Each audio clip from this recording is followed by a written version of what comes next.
I'm thinking that if this stock market gig doesn't work out for me, I might become some sort of science criminal mastermind. I might go out and harvest people's DNA and create some sort of a Frankenstein monster or something. But I don't have the smarts for that. I could probably find a beaker or two, but I don't even know how to use a Bunsen burner. I feel like I'll probably burn my fingers. I'm Cody from Wall Street Breakdown. I don't really like talking about cryptocurrencies. It's not something that I really would like to overindulge in. We have to kind of cover it on occasion. But this one actually struck me as relatively interesting, so I thought maybe I'd just bring you the news about it. We're getting news that there's going to be a cryptocurrency released in early 2018 called LunaCoin. Now, there's a project from a company called Illumina that's a genetic research firm that works with DNA, and their project Luna DNA is basically going to be spinning off this LunaCoin idea. Now, what is LunaCoin and how does that have anything to do with DNA? Well, you see, home DNA testing has started to become a fairly big thing.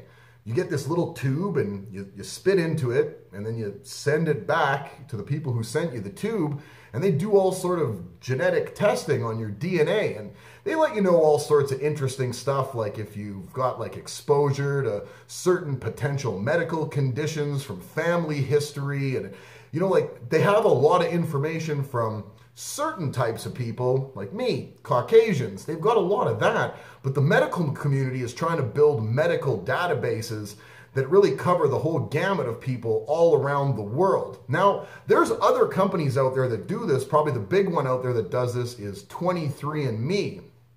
Now, you send in your DNA information to them, and they go ahead and they sell that information off to the medical community. Not really great for you. I mean, you get your information back, you find out about your DNA, but in this case, the guys over at Illumina with Luna DNA are making LunaCoin, a cryptocurrency that's going to pay you in cryptocurrency, in LunaCoin, for your DNA information so that they can build these medical databases. That's kind of a revolutionary idea. I would say that's as big maybe as this blockchain idea of the way cryptocurrencies actually work and add new currency into the system.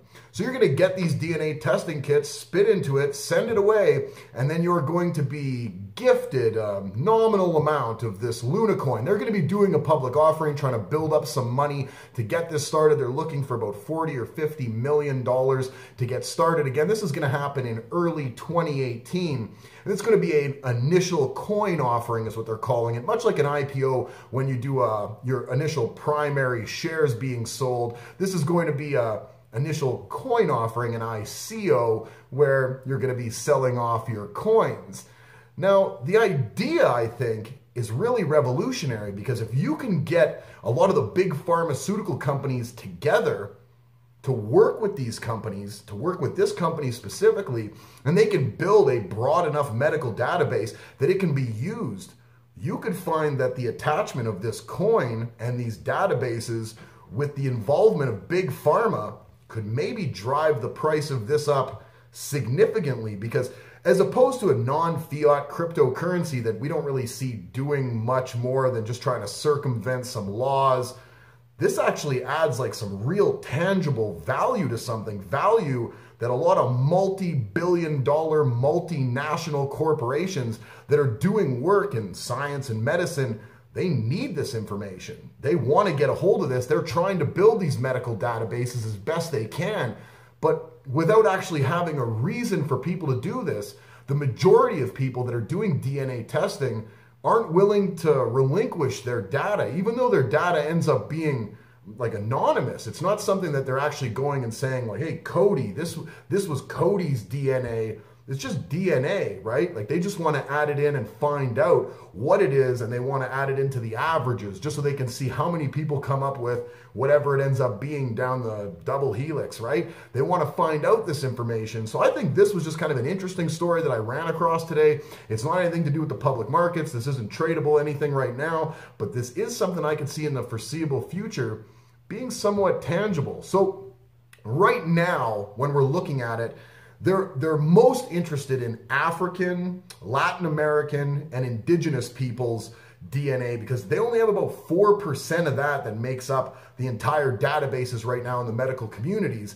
It's just not enough information to build a good body of work and say, like, we've got enough tangible information that we could go ahead and use this on a bigger level. So there are people based on their genetic backgrounds that are more sought after in this case than others. They have not said if that's going to mean that somebody who comes that's, you know, of African descent is going to get more Lunacoin than others. There's not a lot of specific information out there, but the idea in and of itself and the fact that a lot of big pharma companies could easily get together and get in on this idea, I think makes it to be quite an attractive prospective idea, not something that's being put into practice just yet, but food for thought. Not to mention, you get your DNA done and then you can find out if you're actually a candidate to join the X-Men. And isn't that really what it's all about? I'm Cody from Wall Street Breakdown. If you haven't already, click the subscribe button, click the notification bell, thumbs up for this video, all videos, thumbs up for growing some sort of adamantium retractable claws or laser eyesight or any of that kind of stuff. I'm sure I've got some of that stuff parked away in my DNA and I just haven't found a way to bring it to the surface yet. Maybe Lunacoin is going to be the thing that actually drums that up out of me. And comments, leave us some comments. We love hearing from you. We know cryptocurrency always brings out the commentators. So we want to find out just what you think about this new spin on cryptocurrencies coming to the market potentially in early 2018. Have yourself an outstanding rest of your Monday.